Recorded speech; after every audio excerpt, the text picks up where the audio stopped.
In this video, I will guide you through site settings in Tumpixel.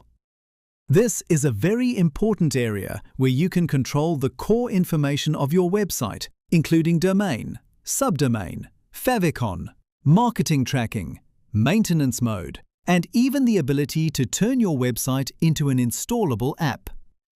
In previous videos, we explored modules inside site settings. In this video, we will go deeper into the remaining settings so you can understand and manage your website more completely.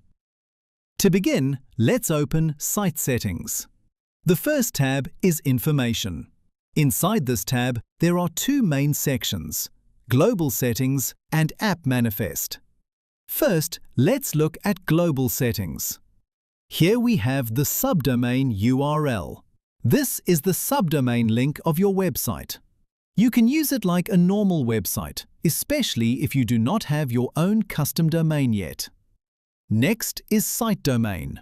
Before adding a custom domain to your website, you need to add a DNS-TXT record to your domain's DNS settings.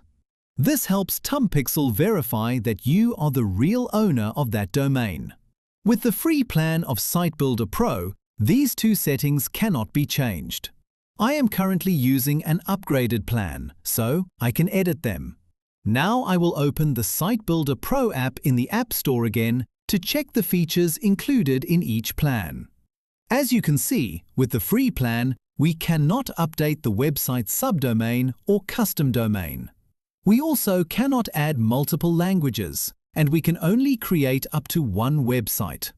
You can read more details in the plan description. One difference with Tumpixel is that most modules provide a free plan, so you can try them before upgrading. Many other platforms only offer a 7 to 14-day trial or require a credit card before you can start using them.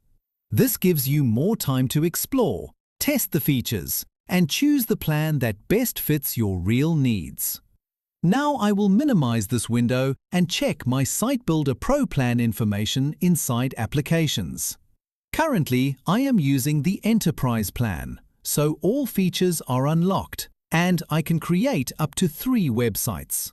Next, I will reopen the Site Settings window that was minimized in the bottom left corner of the screen. Tumpixel works quite like a web-based operating system.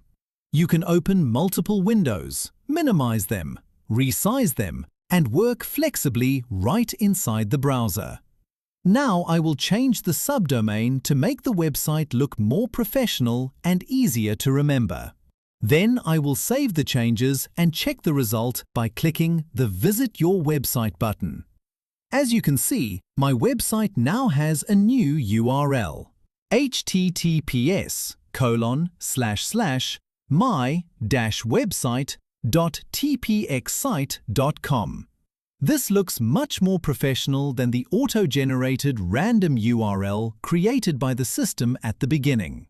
If you do not have your own custom domain yet, you can fully use this subdomain to run your website in the beginning. Now let's go back to Site Settings. I will explain how to connect a custom domain to Tumpixel in another video. But there is one important note. Before connecting a domain, you need to verify domain ownership by adding a TXT record to your DNS settings.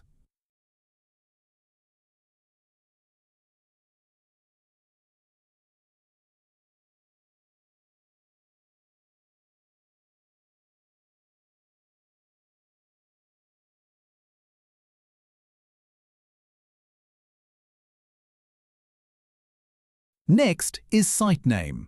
Do you remember this field? This is the name I entered when creating the website. Site name is mainly used as an internal label for management, especially when you have multiple websites. It does not directly affect the design or visible content of the website. Next is Favicon. This is the small icon of your website, usually displayed before the page title in the Browser tab. Although the Favicon is small, it is important for brand recognition. When users open many tabs at the same time, the Favicon helps them recognize your website faster. Please note that this icon should use the .ico format. Now I will select an icon from the library, which is Tumpixel's media library. After selecting it, I will save the changes.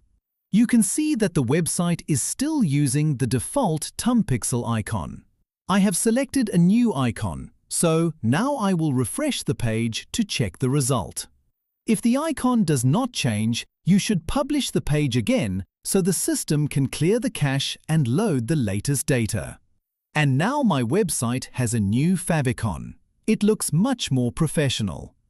Next is Google Tag Manager ID. This is where you enter your Google Tag Manager tracking ID.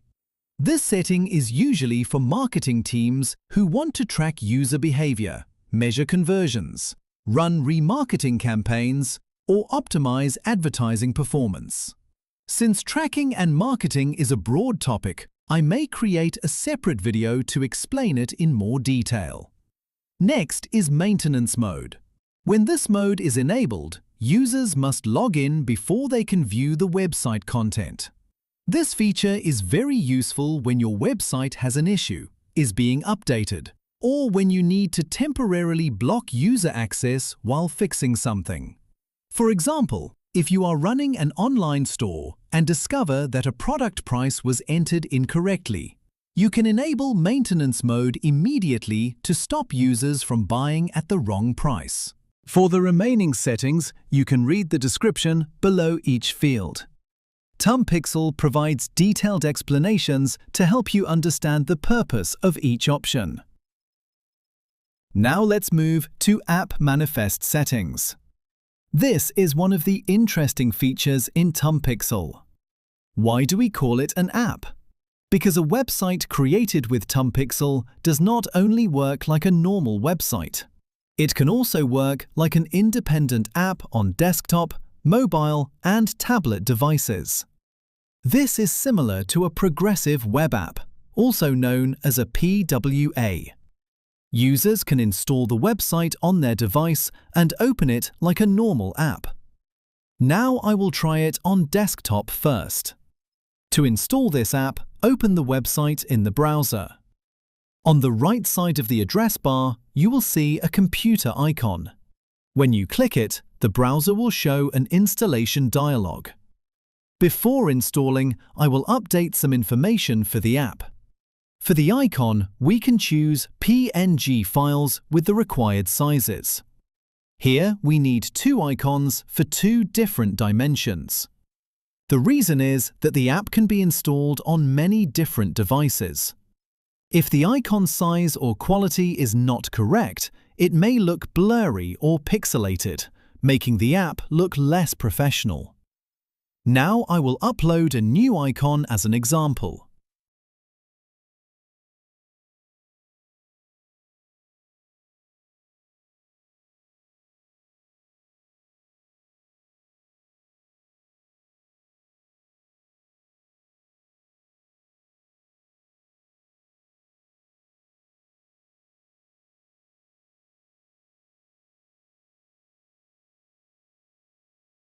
After uploading, I will save the changes and refresh the page. Next, I will click the Install button again. Now you can see that the new app information has been updated. It looks much more professional and polished. I will click Install. After that, the operating system will open this website as an independent app, instead of running it inside the browser like before. This is very useful in many real-world cases. For example, if you use the HRM module and create a My Office area, employees can install the app, log in, and work online without opening the browser every time. Or with the e-commerce module, you can install the app on the store computer so staff can use the POS feature faster and more conveniently. If you run an online shop, customers can also install the app to shop more easily, instead of remembering and typing the website address every time. This can help increase customer return rates. You can also create special promotions for customers who purchase through the app. There are many ways to use this app feature, depending on your website type and business model. To uninstall the app, simply click the three-dot button in the top right corner, then select Uninstall. And that is the guide for information settings and app manifest settings inside Site Settings. These settings help make your website more professional, easier to manage, better for branding, and able to deliver an app-like experience to users. In the next videos, I will continue guiding you through more advanced Tumpixel settings, including how to connect a custom domain to your website.